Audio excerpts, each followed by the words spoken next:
আমরা দেখে এসেছি ঐক্যমত কমিশন থেকে সংস্কারের পক্ষে, জুলাইয়ের পক্ষে আল্লামা মামুনুল হক এবং বাংলাদেশ খেলাফত মজলিস সবসময় আন্তরিক ছিল এবং জুলাই সনদের পক্ষে সর্বদা কণ্ঠস্বর সবার আগে রেখেছেন আল্লামা মামুনুল হক। ষড়যন্ত্র করে তাকে সংসদে যাওয়া থেকে বিরত রাখা গিয়েছে, কিন্তু রাজপথে থামানো সম্ভব নয়। আমরা সংসদে আছি জুলাই সনদ বাস্তবায়ন, গণভোট বাস্তবায়নের পক্ষে কথা বলার জন্য, আর রাজপথে আছেন আল্লামা মামুনুল হক সহ নাসিরউদ্দিন পাটোয়ারীরা। ইনশাআল্লাহ আমরা একত্রে আছি। যদি সময় মতো দাবি আদায় না হয়, সংসদ এবং রাজপথ একাকার হয়ে যাবে। গণভোটের গণরায় বাস্তবায়ন করতে হবে। গণভোটে 70% মানুষ হ্যাঁর পক্ষে, সংস্কারের পক্ষে ভোট দিয়েছে। আমরা এখনো একটু কথা অল্প করে বলছি, কারণ দেশে অনেক সংকট।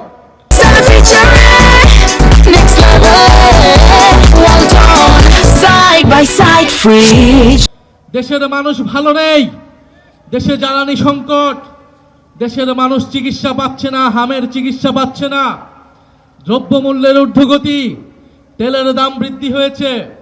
বিরোধী দল থেকে দায়িত্বশীল বক্তব্য দেওয়া হয়েছে, সরকারকে সহযোগিতা করতে চেয়েছি।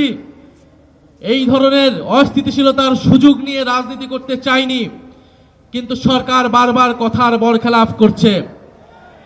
সরকার বিশ্ববিদ্যালয়গুলোকে দলীয়করণ করছে, গুন্ডা বাহিনী লেলিয়ে দিচ্ছে, সকল প্রতিষ্ঠানকে দলীয়করণ করছে, বিচার বিভাগকে কুক্ষিগত করার চেষ্টা করছে।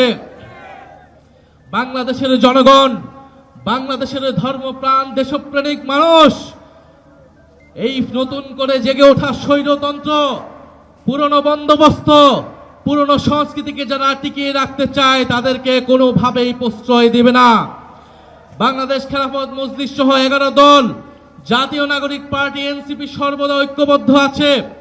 আপনাদের প্রতি আহ্বান থাকবে, গণভোটের গণরায় বাস্তবায়নের জন্য আমরা সকলে ঐক্যবদ্ধভাবে রাজপথের এই সংগ্রাম চালিয়ে যাব, যতক্ষণ না সরকার গণভোটের গণরায় বাস্তবায়ন করতে ইচ্ছুক হয়। আর সরকার যদি গায়ের জোরে, 2/3 জোরে গণভোটের গণরায়কে উপেক্ষা করে, তবে তার পরিণতিও পুরনো ফ্যাসিবাদীদের কায়দায় হতে হবে। ফলে এই হুঁশিয়ারি আমরা দিতে চাই, কিন্তু আমরা চাই দেশে স্থিতিশীলভাবে এই দেশের সমস্যার সমাধান হোক। সরকার যত দ্রুত গণরায় মেনে নেবে, তত দ্রুত সরকারের জন্য মঙ্গল, দেশের জন্য মঙ্গল।